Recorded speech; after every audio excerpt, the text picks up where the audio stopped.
दोस्तों, राम मंदिर की प्राण प्रतिष्ठा 22 जनवरी को होने जा रही, यानी अब से 18 से 19 दिन बाद। इन सब के बीच में एक छोटी सी अपील मुसलमानों से करना चाहता हूं कि आप लोग संभल कर रहिएगा, सावधान रहिएगा, सचेत रहिएगा, अलर्ट रहिएगा, क्योंकि अब साजिशों का दौर शुरू हो चुका है।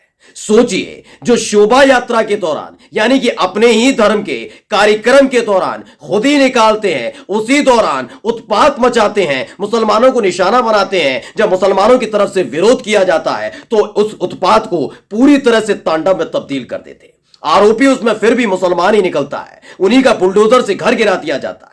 ऐसे में जब राम मंदिर का निर्माण पूरा होने जा रहा है, इस बात की मरोड़ पेट में उठने लगी है कि ये मुस्लिम समुदाय खामोश क्यों बैठा हुआ है, ये मुस्लिम समुदाय किसी तरह का विरोध क्यों नहीं कर रहा, ये मुस्लिम समुदाय की तरफ से क्यों कुछ राम मंदिर के बारे में, हिंदुओं के बारे में गंदगी नहीं उगली जा रही है। क्योंकि पहले ही फुर्सत में मुसलमानों ने कह दिया है कि वो सुप्रीम कोर्ट के फैसले को मानते हैं, वो राम मंदिर को के निर्माण में साथ देने के लिए तैयार है।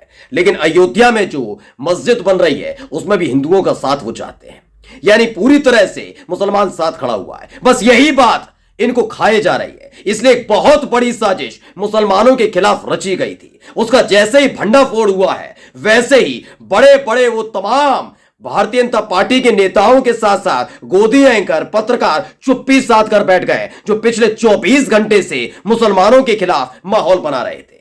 खबर यह आई थी कि राम मंदिर को उड़ाने, मुख्यमंत्री योगी आदित्यनाथ को उड़ाने की धमकी मिली है, और यह धमकी मुस्लिम नाम वाली 2 आईडी से मिली है। लेकिन सच्चाई ने सारे का सारा पानी फेर कर रखा है। नमस्कार, मैं हूं प्रज्वल गौतम और आप देख रहे हैं द कंटा। मैं अपने तमाम मुस्लिम भाइयों से एक निवेदन और अपील करना चाहता हूं कि आप 22 जनवरी तक पूरी तरह से सतर्क रहिएगा। मैं फिर कहता हूं, पूरी जिम्मेदारी के साथ, क्योंकि आज जो मैं सबूतों के साथ आपके सामने रखूंगा, आप वो गोदी एंकर और पत्रकारों के मुंह पर दे मारिए। उनको बता दीजिएगा कि आप एक एक खबर झूठी चलाते हैं, अफवाह चलाते हैं, मुसलमानों को बदनाम करने का ठेका मिला हुआ है आपको।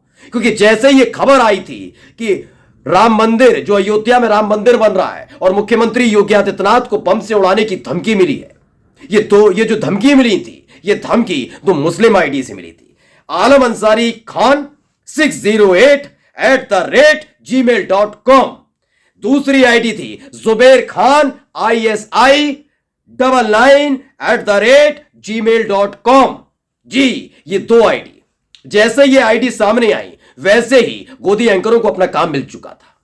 तमाम काम उन दिहाड़ी मजदूरों को मिल चुका था जो लगातार इस बात की फिराक में बैठे हुए थे, गिद्धों की तरह इंतजार कर रहे थे कि कैसे भी करके कोई एक मुसलमान गंदा बोल दे, कुछ गलती कर दे, बस फिर देखिए कैसे इन्हें बदनाम किया जाता है। लेकिन क्या हुआ? पासा उल्टा पड़ गया है। इसकी सच्चाई मैं आज आपको बताने जा रहा हूं। दरअसल ये दोनों आईडी जो मैंने बताई, आलम अंसारी खान और जुबैर खान के नाम से जो आईडी बनी, इनसे एक मेल आईडी आई, मेल भेजा गया था। मेल किसको भेजा गया? ये मेल भेजा गया था एक व्यक्ति को। उनका नाम है भारतीय किसान के मंच के राष्ट्रीय अध्यक्ष देवेंद्र तिवारी। उनकी तस्वीर मैं स्क्रीन पर आपको दिखा रहा हूं। मुख्यमंत्री योगी आदित्यनाथ के साथ जो पुष्प गुच्छ जिन्हें दे रहे हैं, यानी गुलदस्ता जो दे रहे हैं, यानी सफेद कुर्ते पजामे जो खड़े हैं, यही है देवेंद्र तिवारी। भारतीय किसान मंच नाम से एक संगठन बना रखा, उसके राष्ट्रीय अध्यक्ष हैं। उसी के नाते भारतीय जनता पार्टी के बड़े बड़े नेताओं के साथ उठना बैठा है देवेंद्र तिवारी का है। बताया गया कि देवेंद्र तिवारी को ही एक मेल आया था, 2 अलग अलग आईडी से मेल आए। भगवान श्री राम के अयोध्या में बन रहे राम मंदिर को उड़ाने की धमकी दी, उत्तर प्रदेश के मुख्यमंत्री योगी आदित्यनाथ को टारगेट पर रखने की धमकी दी, साथ ही यूपी STF के जो चीफ हैं अमिताभ यश, उनको भी निशाने पर रखने की, टारगेट पर रखने की धमकी दी गई। बताया गया कि ISI की तरफ से धमकी दी गई। मुसलमान तो वैसे भी आप समझ ही सकते हैं, बीजेपी वाले छोड़ दीजिए, इन गोदी एंकरों के हिसाब से तो मुसलमान का मतलब पाकिस्तानी, इनका मतलब आतंकवादी। तो इन्होंने पहले ही तय कर लिया। इसके बाद तहकीकात शुरू हुई, क्योंकि पूरा मसला जैसे यूपी STF के चीफ से जुड़ा अमिताभ यश को धमकी, वैसे ही धरपकड़ शुरू हुई। एक कड़ी से दूसरी कड़ी जोड़ी गई और 2 लड़कों को हिरासत में लिया गया। इन दोनों लड़कों के चेहरे देख लीजिए जी, इन्हीं दोनों लड़कों ने भेजा था। लेकिन इनमें से ना ये आलम अंसारी है और इनमें से ना कोई जुबैर खान है। एक का नाम ताहिर सिंह है और एक का नाम है ओम प्रकाश मिश्रा। जी, ताहर सिंह मुसलमान नहीं है, जो रंग देख के धर्म बता देते हैं, जानते हैं ना, ताहर सिंह मुसलमान नहीं है। ओम प्रकाश मिश्रा ब्राह्मण होते हैं, हिंदू होते हैं, मुसलमान नहीं है। यहीं से इनकी पोल खुल गई। दरअसल जो देवेंद्र तिवारी जी को भेजा गया था, आदरणीय कहूंगा मैं तो, आदरणीय, ये देखिए कैसे मुसलमानों के खिलाफ साजिश रची गई है। मैं पहले से बता रहा हूं, सावधान रहिएगा। देवेंद्र तिवारी नाम के व्यक्ति ने कितनी गंदी और घिनौनी साजिश रची है आप समझ जाएंगे।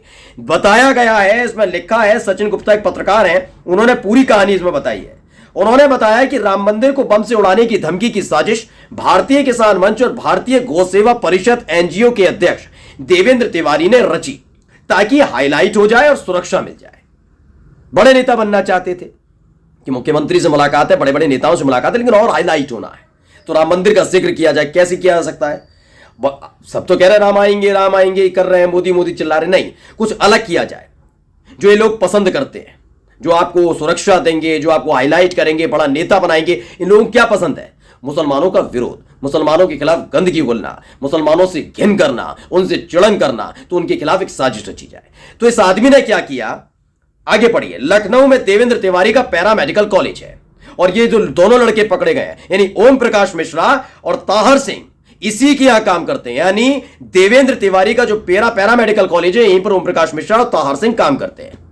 इन्होंने जुबेर खान और असलम अंसारी नाम से फर्जी ईमेल आईडी बनाई, फिर देवेंद्र तिवारी ने अपनी आईडी पर धमकी भरा ईमेल मंगवाया, फिर देवेंद्र तिवारी ने खुद को धमकी भरी ईमेल मिलने की बात ट्विटर पर सबको बताई, हाईलाइट होने के लिए। फिलहाल दोनों कारिंदे पकड़े गए, यानी ओम प्रकाश मिश्रा और ताहिर सिंह पकड़े गए, लेकिन मास्टरमाइंड यानी कि देवेंद्र तिवारी फरार बताया जा रहा। अब देवेंद्र तिवारी जो लगातार, आप इस तस्वीर को देख लीजिए, योगी आदित्यनाथ से मुलाकात कर रहे हैं, इस तस्वीर को इस आदमी के साथ देखिएगा, देखकर कहीं लिख रहा है, देख लिए पूरा का पूरा, आप देख लिए कितना मुस्कुराते हैं, पीछे कुछ और लोग मुस्कुरा रहे हैं, ये नवे साथ में अधिकारी भी खड़े हुए हैं, योगी आदित्यनाथ भी मुस्कुरा रहे हैं, यानी सीएम के आवाज तक इनकी पहुंच है इस व्यक्ति की।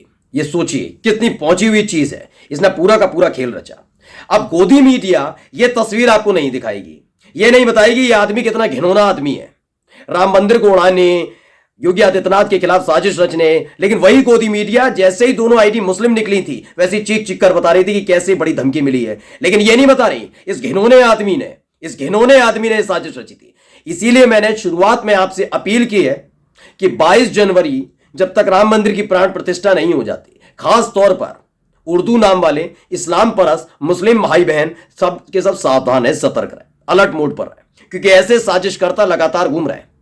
ये बदनाम करना चाहते हैं, बदनाम करने की साजिश रची गई थी, वो बात अलग है, इसे ढूंढा जा रहा है, इसकी तफ्तीश की जा रही है। सोचिए, इसे पकड़ भी नहीं पाए अभी तक, लेकिन सोचिए सवाल यही उठता है दोस्तों कि जो लोग अपनी शोभा यात्रा को नहीं छोड़ पाते, जिस पर सबसे ज्यादा महत्वपूर्ण होता है कि भगवान के काम से जा रहे हैं, उस दौरान कोई ऐसी नारेबाजी ना करें, खुद ही शांति बनाए रखें, नारेबाजी की जगह सौहार्द फैलाने का काम करें। जो अपने ही शोभा यात्रा में, अपने ही धर्म के कार्यक्रम में उत्पात मचाने का काम करते हैं, उनके पेट में एक मरोड़ी तो इस बात की उठ रही है कि राम मंदिर को लेकर मुसलमान विरोध क्यों नहीं कर रहा है।